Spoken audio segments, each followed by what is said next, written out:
The story does set other vampire and werewolf movies apart, where the story is well thought out and there is a rhyme and reason to what these characters do. A blood war that has raged for the better part of a millennia, as Celine highlights in the second meeting with Michael. You get the sense of a conspiracy as the movie progresses, on that some members are not telling as much as they should, and that there are double deals under the table, especially when you see Lucien and Craven meet in secret. The writing helps develop most of the characters and leaves you wondering exactly what is going on, as there are so many elements at play within the movie. But that's the sign of a good flick. If it keeps you guessing, that keeps the suspense up.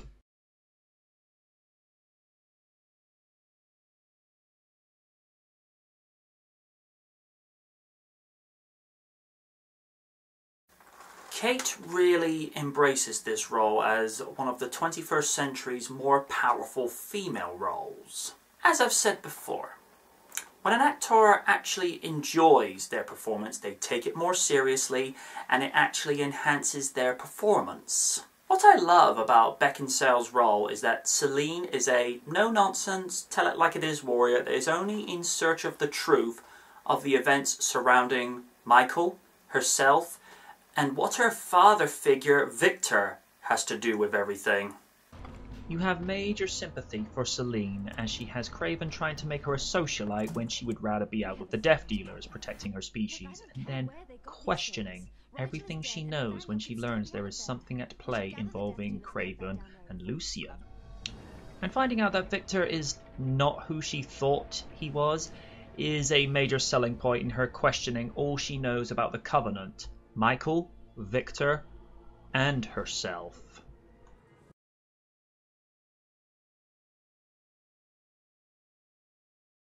He chews the scene, literally, and overacts with the best of them, but to Bill Nye's credit, that just makes the Victor character so enjoyable. You know that the guy is hamming it up in places, but that in turn just gives the role personality.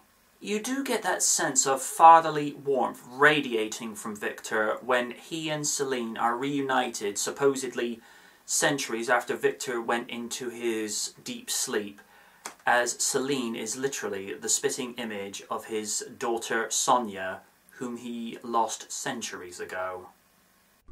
The wonderful thing about Nye's performance is he's able to make you cheer for him one moment and then boo him unmercifully the next.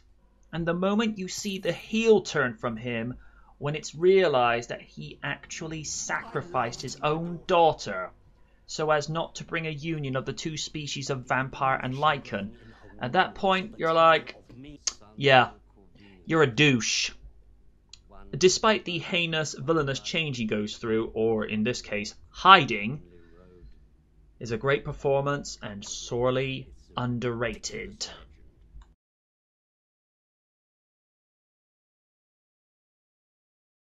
The guy who's caught in the middle of everything, and his DNA holds the key to bringing about a hybrid of a vampire and a lichen, stronger than both, and the weakness of neither. I found Scott's performance to be weak. Now that could just be down to the material and the direction he was given, but even so, a good actor should be able to take the material that he has been given and make something out of it. And unfortunately, Scott doesn't do this. About the only time I see any kind of emotion and conviction in his performances is when Lucien bites him and when Scott is undergoing his first transformation.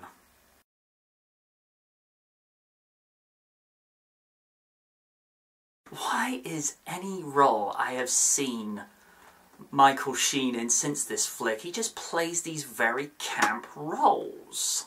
One, where he reprises his role as Lucien in the prequel Underworld Rise of the Lycans, and to where he plays Zeus in Tron Legacy, where the only thing that was missing in his dialogue was, "Oh darlings, I don't shop at Harvey Nicks." At first, you think that Lucien is the heel in all of this, but the character is like an onion. The more layers you peel away, the more that is revealed and you understand his character more so than the vampire side of this movie, and in doing so, you have way more sympathy and find out that Victor was the bad guy all along.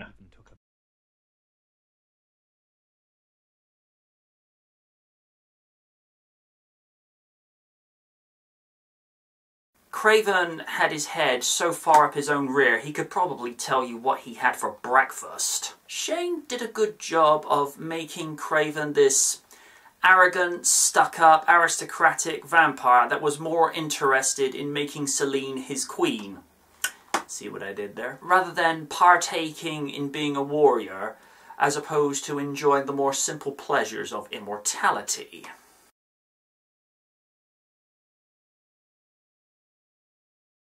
There isn't really much to say in regards to Sophia's role in this as Erica because she wasn't given enough screen time to develop.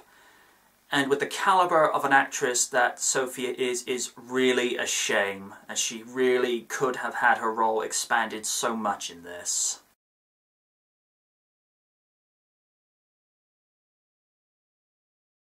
The soft and cold filter really gives this movie a look where it feels like it belongs to a different world where it's dank, dirty, and otherworldly. This is one major positive I have to give to the movie in post-production with the color filter that really makes this film feel like it belongs in a different world where the dark is to be feared and respected.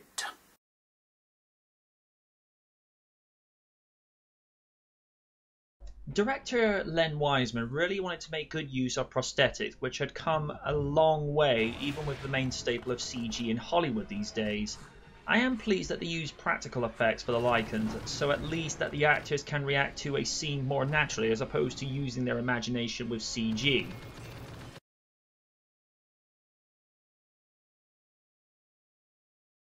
Paul Haslinger composed the score for this flick, and it gives off the kind of score that you'd expect in a setting of vampires versus werewolves, or in this case, lycans.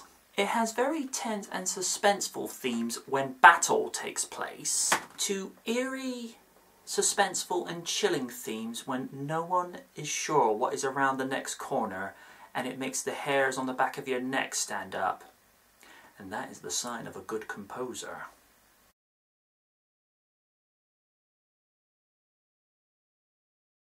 For a 2003 movie, it holds up well by 2014 standards. The writing is clever and creative. The actors are well chosen, save for Scott Speedman. The performances are enjoyable with the actors putting in their own quirks and personal touches to their respective roles.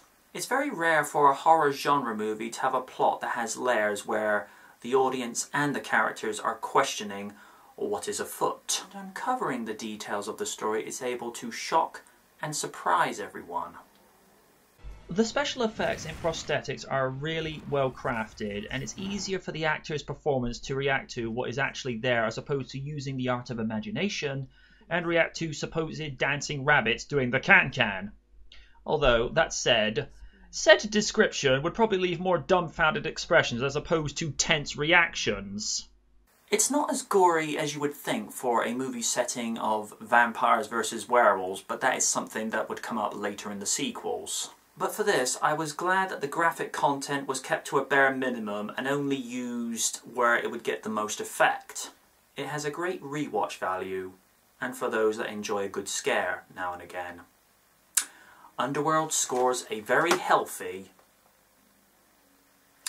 dang, that was good. Until part 4, good night.